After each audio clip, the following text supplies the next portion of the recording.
Heroes of Fantasy Football podcast.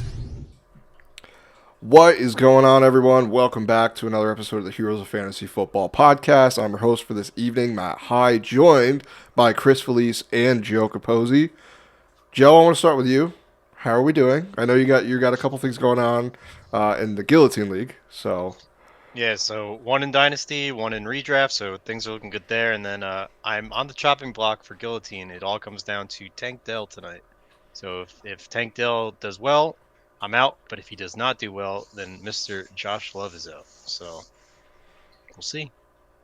How about you, Chris? How are we doing? How are we looking at Vampire? I know you usually give the update on Wednesday, but let's get a little tease. So I am going to win a Vampire this week. I'm at the point in Vampire leagues now. Many Vampire leagues play differently. In this league, you can purposely sit players that you do not. So I had Saquon Barkley he scored like 33 fantasy points. So at that point, my opponent just sat all of his good players. So I don't really have a good option this week. So while I am going to win, it's just going to bring one step closer to playoffs, unfortunately. It's not really going to amount to a player, but that's fine. I have a very dominant core, so that's okay. In terms of the rest of my fantasy leagues, I did pretty well this week. I actually went 8 for 10. I lost in both dynasty leagues, which both I am now throwing in, so that's honestly the plan anyway. So I had a pretty good week. You should trade me your players. I'll take them. Anywho. But yeah. I had a pretty good week in fantasy. Nice. Well, we're going to go right into our waivers. There's a lot of... we were talking pre-show. I know, Chris, you didn't think this week is actually pretty good. I kind of like this week for waivers. I think there's a lot of guys that are going to help you out now as well as help you out later this season when we get close to playoffs. So, what do you guys say? Dive right in? Yes, sir. All right, waivers. Here we go.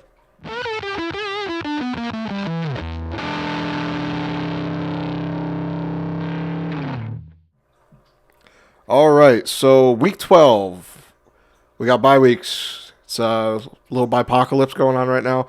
Falcons, Bills, Bengals, Jags, Saints, Jets, all taking a week off. It's a lot of fantasy-relevant players that are not going to be able to be used. So we need to figure out who to pick up and replace some of these guys. So diving right into quarterback, we got Geno Smith. Right now I have him as the number one waiver pickup for quarterbacks. Most likely he's rostered, but just do a little look-ski. 50%, 57% rostered on Yahoo. Gets the Cardinals this week. Last week did pretty good. A little inefficient. He looked kind of bad at times, but was able to get it done on the ground. If he's out there, just give me a range. What fab are you putting on Geno Smith if he's out there? If my quarterback's on bye and I don't have another quarterback, probably $10 to $15 of my $100 budget. I mean, you need a quarterback. You can't just give up a week, especially with playoffs around the corner. Yeah. What about you, Chris? Yeah, I think at most I would give I'll do 7% of whatever I have left, I think, at most. I think there might be, the Cardinals is a juicy matchup, don't get me wrong. But at the same time, it's like Joe said, if you're dependent on it, if you have a quarterback on bye, you probably justify it a little bit more, right? There are other quarterbacks that I think, more willing to kind of go in on, one of which you're going to talk about in a little bit here. Not the next guy, sorry. That's fine. But we'll talk about him, don't worry. Yeah. But yeah, so I totally understand. Like I said, like Joe said, if you have a bye or an injury, I could understand throwing a little bit more down for a good matchup. This is also the time of year, too, where a lot of people blew their fab early. So you might not need to put as much down, but we're just kind of giving a range just in case. I know some people have spent a lot. I just want to say something. Yeah, funny that you mentioned blowing fab early. I don't know if we mentioned this on the show at all. So we keep mentioning this Guillotine League that we're in. As everyone knows, I was the first one out of said Guillotine League because I drafted Christian McCaffrey with the first overall pick, which ended up being the trap of the century. We have a buddy, Warren, who's also on the show here, who spent $450 on him. Didn't start playing until like last week or whatever. And the words that he used spiraled me beyond belief. He goes, "Oh yeah, I did that as a stat. Shit's okay, guys." Could you imagine in the year of our Lord 2024 saying those words? Sorry, I just wanted to point that out there. We can continue with our regular schedule programming. I just wanted to say that. Sorry. I mean, there's a possibility Joe is out, you're out, I'm out. So Possibility. Possibility, yes. I'm not saying Is Richie still? probability. Is Richie there? Yes. So, is he? Oh, okay. Yeah. So, Him and Ashley are both in. Ooh. well, good So luck it's down to you to guys. Ashley, Jeremy, Richie, Warren, who's on the show, Marcin, me, and Josh. 7 teams left. It's a lot of fun. I highly recommend. I know we're going off on a tangent, but it's fun. It's my fault. I'm sorry. I highly recommend if you're looking to join a league next year, look for a guillotine league. It's the most fun, but also the most infuriating thing when you need just like half a point from Ty Johnson and you can't get it and you lose and then you just Or release when your first players to the overall pick wild. doesn't play. Yes. You know, that's also pretty infuriating. Yeah. I But really back went from being like, second place, like being in the finals, to this. It's true. Yeah, it's really not great. Yeah. Back to our regularly scheduled programming. Anthony Richardson, I have up next. Actually, no, not Anthony Richardson. Tony Richardson. Tony came out and he played. 47% rostered, gets the Detroit Lions, which is a tough matchup, but they also lost Anzalone this week. They're a little banged up on defense, so it might be not the same defense that we're used to. He had one of his best days as a rookie, as a pro. 20 completions, 272 yards, and a touchdown through the air on 30 attempts. So 67% of his for completion percentage. Also did some work on the ground, 10 for 32 and 2 rushing scores. I know, Joe, you're pretty much out. But if you miss out on Geno, and you miss out, we'll talk about the next guy next. If you miss out on him, what is your pain threshold for Anthony Richardson? Tommy Cutlets. Yeah, that ain't gonna work very well. Yeah, I should have mentioned that at the top of the show. Daniel Jones is no longer the starting quarterback for the Giants. They're moving on to Tommy DeVito. So, it's a great time to be alive. But, Anthony Richardson. What are you thinking? I'll be honest. He's just, I don't dislike the thought of maybe like a future matchup, right? Like at all, I know there was like the injuries that just happened, and I know what you're saying. There might be a bit of a difference in defense. However, right, it's the Lions defense. They still look good. I'd be a little hesitant, I don't know what's going on with the Jets right now. There's very much like just something that is not functioning correctly on all sides of the ball. Okay, Sauce Gardner, whoever came out when they had lost last or whatever, with like some sort of presentation on how to tackle, and it turns out they might have actually needed it. I don't know. Like it sucks to hear, but it is what it is. I'm gonna take that with a grain of salt. It looks promising. I'm not gonna start him this week. If he puts up like around 20 points, I'll feel good about starting him next week against the week after, I should say, against New England. But if you're picking him up, it would be more of like you're in a horrible quarterback situation and you might need the depth there. That's in my opinion what I would do it for. I don't think you're gonna have too much competition trying to get him. So I think like if you spend 2 to 3% of your fab, I think that's gonna be okay. Yeah, I think if there's a time that you can play him, especially with the amount of buys we have this week, this would be your chance. Like I said, the Lions defense is good, but they're a little bit banged up. So Demario Smith also left the game with injury a little bit.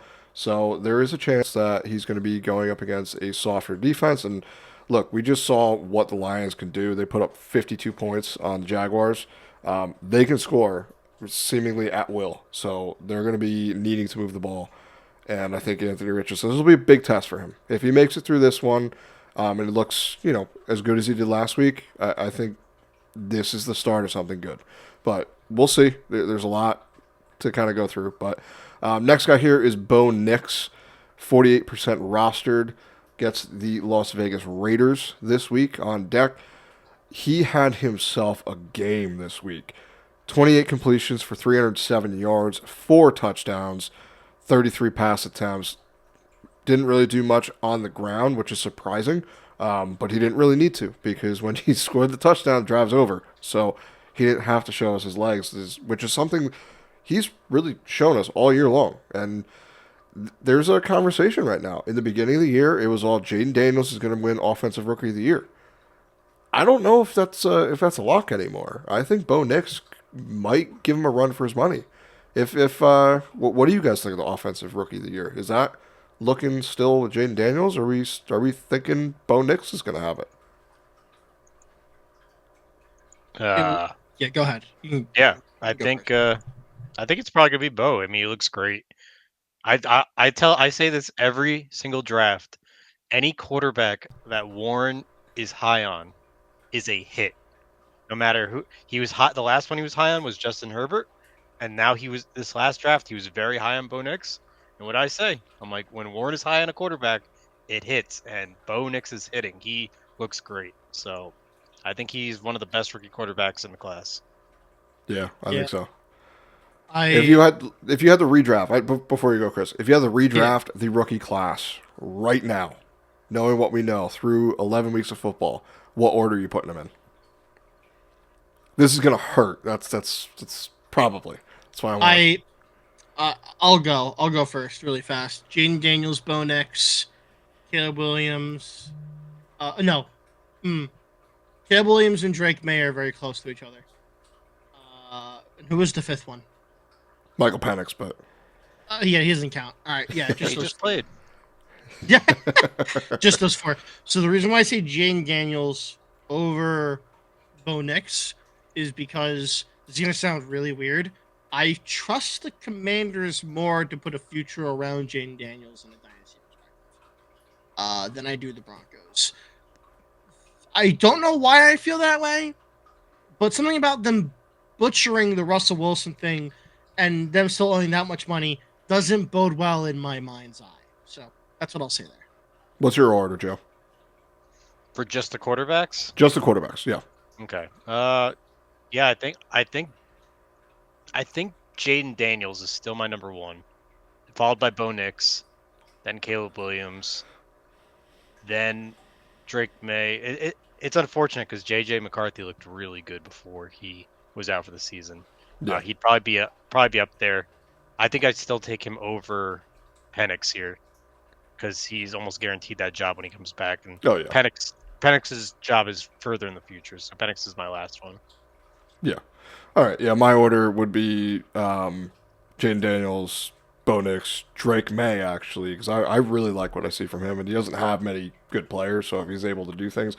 Then Caleb, then it's a toss-up between JJ and Michael Penix, just because we don't know. We haven't seen him. So, but could Bo Nix be a league winner this year?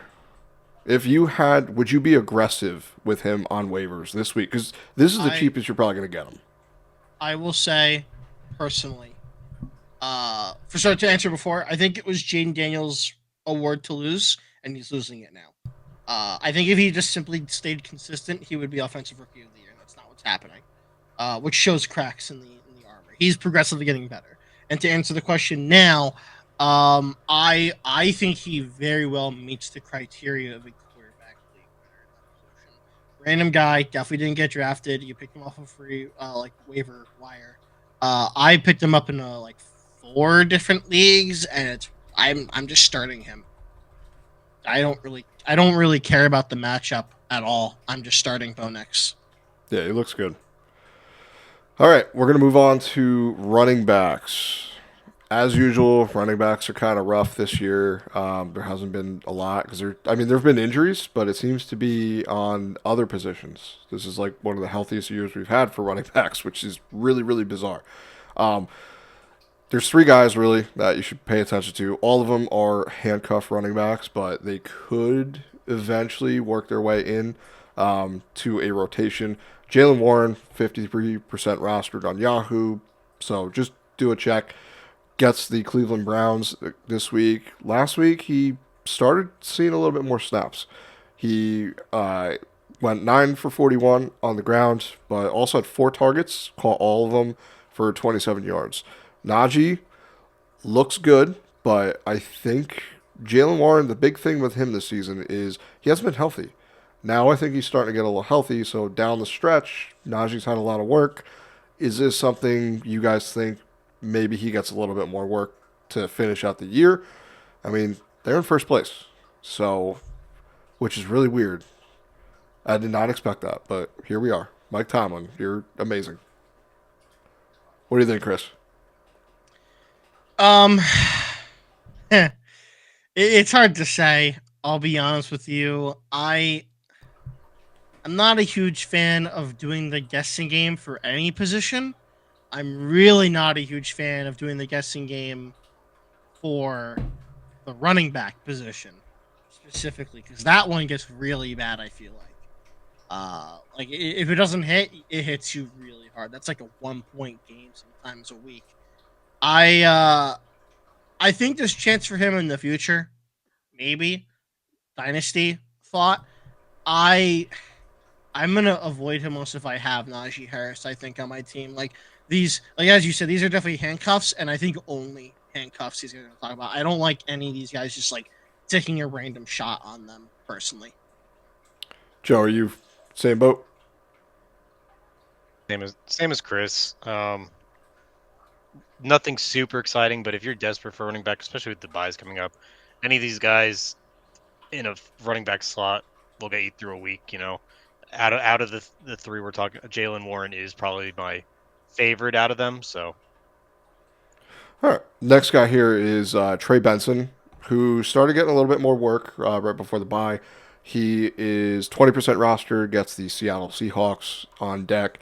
Like I said, he was on bye last week, but James Conner has been awesome. This offense runs through James Conner, it seems. But one thing that has held James Conner back every single season is he cannot finish a season. In that case, Trey Benson, you need to roster him, whether you are the James Conner owner or not, because there is upside there. The Cardinals offense runs the ball. That's kind of their bread and butter.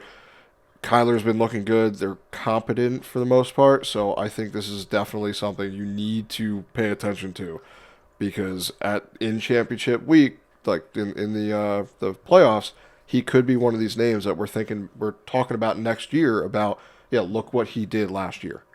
At the end of last year, he won me a league. You know that he's that kind of player, I think. So, are you good with picking up Trey Benson? Are you spending a decent amount, or are we a little bit more hesitant? I'll stick to what I said before. I only want to pick him up if I have James Conner. I totally get the thought process if he has never finished a full season being healthy. Totally get that. Totally understand the concern. I just think if you don't have James Conner, there are better use of possible like bench spots on your lineup. I mean, picking up Bo Nix as a backup quarterback heading into playoffs when maybe your quarterback has like a bye week, week 14, week 15 or something crazy like that, and you need something like that. I don't know. Maybe you need one of these wide receivers to talk about. Wide receivers, sorry, that we're going to talk about. I just think if you don't have James Conner, it's probably not ideal, I think, because then you're just playing a guessing game with a guy who's just sitting on your waiver wire. You know, like you're just hoping that he ends up injured, and like you don't know when that's going to occur. No. What about the next guy here? Cam Akers, backup running back to Aaron Jones on the Vikings. They traded for him, 17% rostered, gets the Bears this week. 10 for 25 on the ground, 2 targets, 2 catches for 11 yards and a score. Now, to me, I think he's the one that, he needs Aaron Jones to go down to have any relevance. But it's still someone, because Aaron Jones is another one. He usually doesn't stay healthy. So what are you, Joe? What are you thinking for Cam Akers? What's the price point where you feel comfortable picking him up? With the bye weeks coming up, I might be a little more invested in grabbing one of these guys because you can't just leave a position playing. So if your running backs are all on bye, you need to pick up one of these guys for coming up matchups. I'm not going crazy. I'm kind of around the $5 range because, like you said, without Aaron Jones going down, he's pretty much a shot in the dark. Is boom or bust weeks pretty much. If he gets lucky with some touches and targets, otherwise he's pretty much fantasy irrelevant. Gotcha. All right, let's move on to wide receivers because there's a couple that I want to get to. Jerry Jeudy, 51% rostered, gets the Steelers, 6 for 142 yards and a touchdown, 11 targets. And I want to group in Elijah Moore too because he did pretty good as well. 8% rostered, Pittsburgh Steelers is the opponent. Last week, 6 for 66 and a score on 8 targets. Jameis Winston has been a huge boost for this offense. He just chucks it. He doesn't check it down. He's just like, you know what? We're just gonna throw it down all the way to the end zone. So he looks Somebody's really down there good. anyway. It's okay. Yeah, I mean that's kind of that's the best thing about Jameis Winston is he does not care about anything. He just wants to move the ball and that's it. So, what are you thinking for him? Before I do that, I'll give credit to Jameis Winston for one specific thing. I don't have the stat pulled up, but I'd be willing to bet that his deep passes are like decently accurate for how often he throws it down the field. Like he does plenty of them, and like it definitely shouldn't be that much. But like even if like they're only 40% of the time hitting, I think he throws more deep passes than most other quarterbacks in the league. I'd be willing to put money on that, to be quite honest with you. So I credit to him, and it shows with some of these numbers. I mean, 142 yards is on 6 catches, no less, for one of these guys. Yeah, I like the prospect here. The odds of Jerry Jeudy being on a roster, unfortunately, are decently high, as he's already on 51% of rosters. However, I don't mind the prospect of Elijah Moore at all, because as you kind of like move on to the season, I mean that could be an okay flex option. I feel like not anyone's favorite, but that's kind of a stash to where as long as he keeps getting utilized to that extent, he keeps producing these like 10 to like 13 point games. That's an okay flex. I'd be fine with that. Yeah, Jameis is 3rd in the league right now in average depth of target over the last 3 weeks. Justin Herbert is 1, CJ Stroud is 2, Jameis is 3. So he just likes to chuck it deep. Credit, it works. Honestly, credit to him. Not a lot of people could do it. I like it. It completely is valid in this scenario. Yeah. Yeah. Fantasy's fun when that happens, so it's really cool. Joe, if you had to choose, let's say Jeudy and Elijah Moore are available, which one are you prioritizing, and what are the splits for Fab for them? I mean, obviously, probably Jeudy. The results kind of speak to themselves. I mean, they're close in targets, which is nice to see, but it looks like Jeudy is up on that depth chart in the plays and looks from Jameis. So I'd probably go for Jeudy. He looks pretty appealing this week if he's not owned. I'd be around the $10 mark, and then for Moore, be closer to I'd say the $5 mark on him. Okay, nice. Next guy up here is Quentin Johnston from the Sunday Night Football game. 41% roster, gets the Baltimore Ravens. Had 8 targets this week, which is really good. Only caught 2 of them, but watching the game, don't let the stat line fool you. They were amazing defensive plays that kept the ball out of his hands. He had like 1 or 2 miscommunications, but the other ones, I mean, that cornerback just stuck his hand up at the right time and just he couldn't come down with it. It was a pretty good game for him, and got in the end zone. He went 2 for 48 and a score. So this offense looks really, really good. Like I'm really excited to see what they're going to do. So Are you buying into Quentin Johnston as a bye-week wide receiver flex replacement this week? Yes. Specifically, like, flex replacement.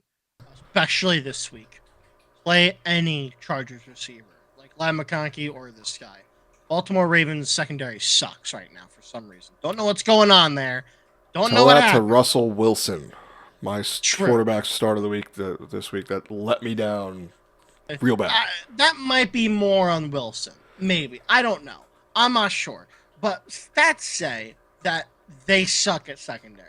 So Yeah. I feel pretty confident starting QJ at the flex position this week. Even if there are still the here and there drops, the targets will speak for themselves. He'll still do just fine. He'll probably get you a good 10 to 15 minutes. Yeah, I mean he's utilized in the red zone very frequently for this offense right now. So I like what I see. For those of you like me that held out even the smallest bit of hope, welcome. It's a safe space. It's a lot of fun here. Never surrender. Never surrender. Next guy here is Christian Watson on the Green Bay Packers. 44% rostered. Gets the 49ers on deck.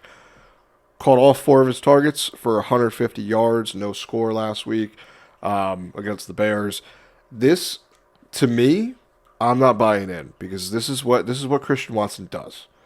He'll lure you in with a crazy stat line, and then he either gets injured or he sucks the next week. Are you guys with me, or are you guys pushing back and on the other side of this here? Joe, I want to hear from you first. Am I with you? It's tough to say. I got room in the truck. We're good. I'm kind of with you on this one. What about you, Chris? Are you riding with Matt I? Am I riding with Matt High? We ride or die, brother. Yeah, no, I agree to an extent. I mean, Jaden Reed is still definitely the guy there. I think this is definitely too inconsistent for me.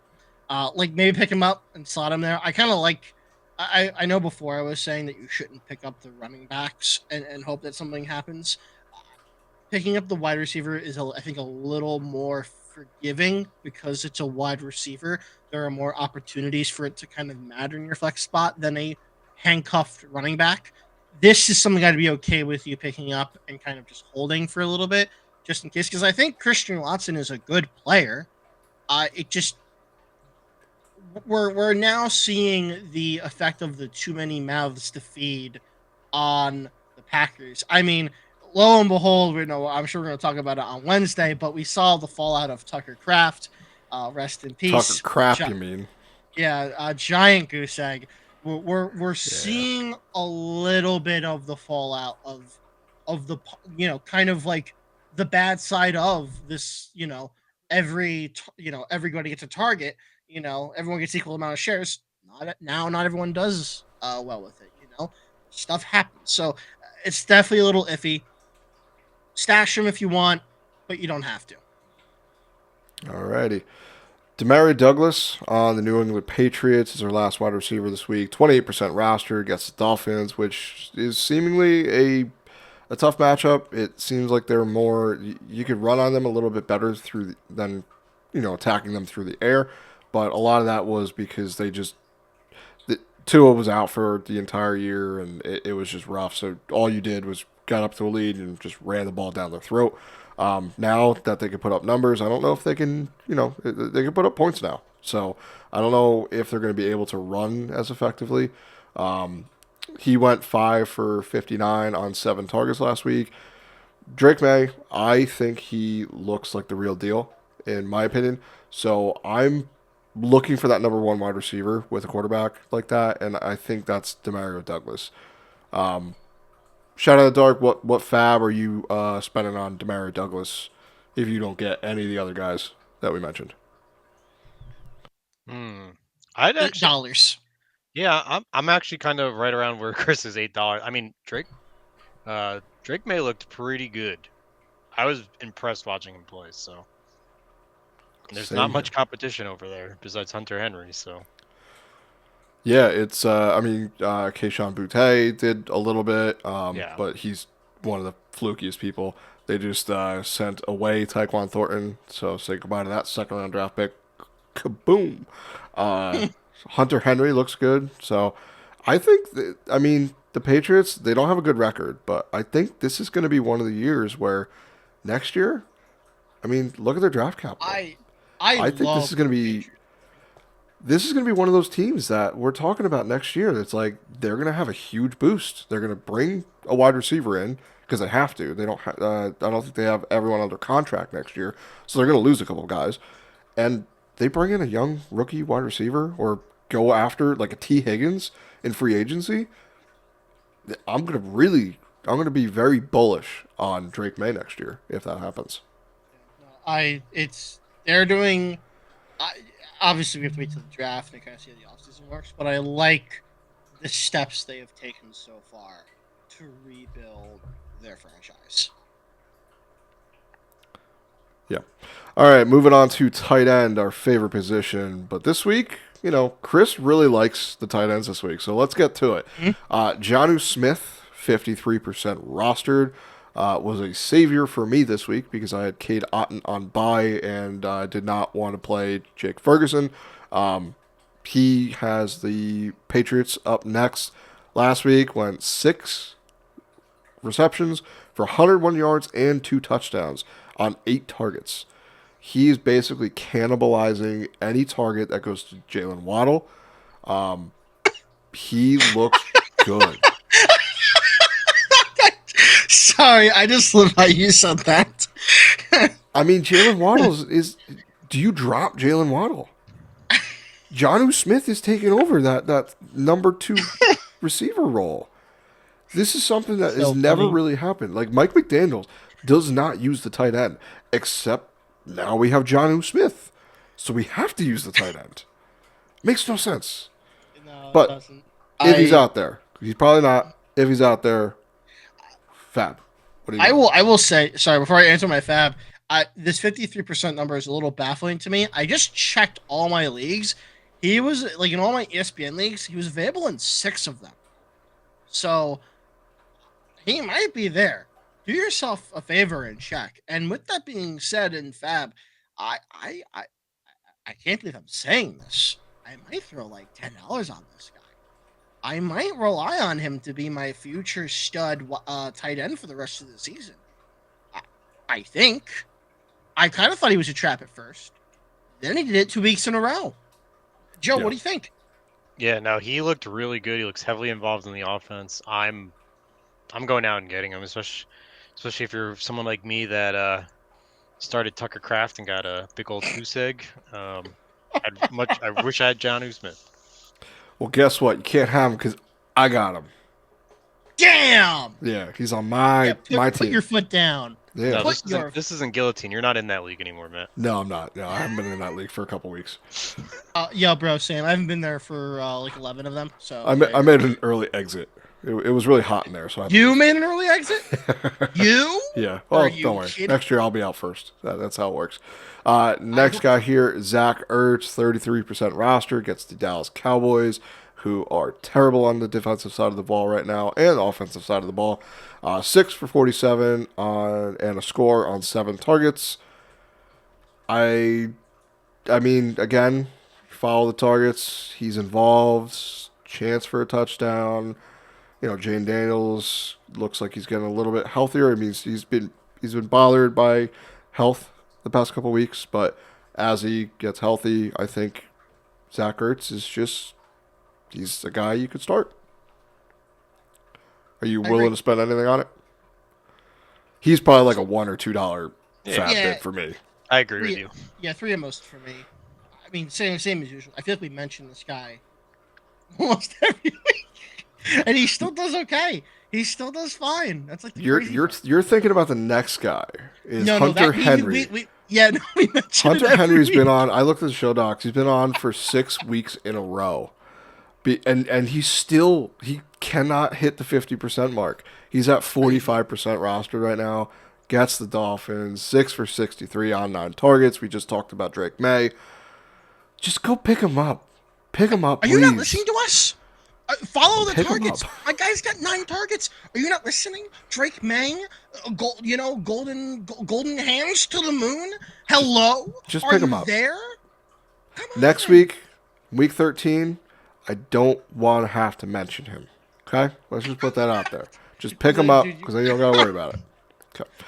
Moving on to the Sunday Night Football monster, Will Dissly, 24% rostered, gets the Baltimore Ravens, 4 for 80 and a score on 6 targets. I'm buying in. I've always been a fan of Will Dissly. He's always been fun. Back to his days on the Seattle Seahawks, he was always that fun guy. I'm like, just throw him in and let it happen. He looks good, and Justin Herbert is building rapport with him. Justin Herbert looks awesome. This offense just looks really good. So I think I'm ready to just buy in. If you're desperate, you're missing some decent tight ends. Kyle Pitts, Dalton Kincaid, he was out last week, so not really missing there. Bengals not really missing, but Evan Engram, who's involved, Taysom Mountain, Taysom Hill, Tyler Conklin, like, you might need a tight end, and I think he's a really cheap option. You could probably get him as a free agent after waivers run, and I think it would be worth it. What do you guys think about Will Dissly? Don't Diss the Dissly. I'm not dissing him. There's just other guys that we just talked about that I'm much rather have started. But Go ahead. My order would be Jonnu if he's out there. Most likely he's not. Jonnu, Hunter Henry, Will Dissly, then Zach Ertz. That's my order for tight ends. So here's what I'll say, right? I think the 1 week is promising. I don't want to say it's a trap because truthfully aren't all tight ends traps this year. So we're not gonna call him that. But this is the second week he's broken double digits. And the third week he's had more than 5 points. Sorry, fourth week he's had more than 5 points. Grain of salt. Just be careful. I think, like Joe said, some of the guys on here are just a little more reliable than Will Dissly. If you want to trust him, go for it. You know, I'm not saying don't. I'm just saying to temper expectations. Gotcha. All right, let's finish up with our defensive streamers for this week. Got the Washington Commanders as my number 1 defense going against the Cowboys, which Cooper Rush, that's all I really got to say. 20% rostered, so you can get them. The Tampa Bay Buccaneers, I was very surprised with this. I know they were on bye last week, but they have one of the best schedules for the remainder of the season. And this week they get to beat up on Tommy DeVito and the New York Giants. If you had them before the bye, like, count yourself as lucky, or smart, whichever way you want to frame it, because you could have planned ahead, like I did, because it was fun. But I mean, the Bucs, they're going to be able to do whatever they want this week. I mean, they're not like the top defense, like from an NFL aspect, but they're not bad. They're going to be able. I mean, the Giants' offensive line is like Swiss cheese. They can get through there. Tommy DeVito, I'm sure. I mean, as fun as it was last year to do that thing, but he's not good. So this is the Giants trying to get the number 1 overall pick. That's why they're not going to Drew Lock. They're going to Tommy DeVito because they're like, all right, we have one goal, and he's going to get us there. So the Tampa Bay Buccaneers, I think, are going to go off this week in fantasy. I'd like to interject. This is going to sound crazy, and I understand this is nonsensical. I am not starting the Buccaneers defense. Here's why. Okay, I got a couple reasons. One, there are a lot of rumors going around that the reason why Drew Lock wasn't picked over Tommy DeVito is because Brian Daboll is fighting for his job right now. I have heard many rumors that that Brian Daboll is fighting for his job right now next year, and that is why he did not pick Drew Lock, and they went with Tommy DeVito. That's not why I'm saying to do this stuff. Not at all. Why I'm saying to not do this is because situations like these tend to have this like 1 to 2 week effect where for some reason the offense decides to play games like hard for these first 2 weeks, and it's a little scary. Okay, there might be some better options in there. Just be very, very wary. The offense is okay besides the quarterback. Do not let this random Italian guy come out of nowhere and absolutely, take out your kneecaps and cost you a week because he's going to go off for no reason at all. Like, I'm a little worried just because of the pretense of how backup quarterbacks kind of work. You guys can ignore me if you would like, and that is fine. That is okay. I don't think Tommy DeVito is good at all. I'm just saying the pattern shows that there's a decent chance he does okay this week. Is all I'm gonna say. That's it. Yeah, I'm not buying it. I've watched him play to. football. He's not good. So my eyeballs are telling me, nope, I'm not doing it. So Okay. I'm perfectly fine starting the Tampa Bay Buccaneers, and in fact, I'm doing so in many leagues because of this. And this just makes it. I was doing that either way because Daniel Jones sucks at football. Tommy DeVito is not an upgrade. Sorry, nothing against him, but he's not an upgrade to Daniel Jones. Joe, I guess you got to break the tie here.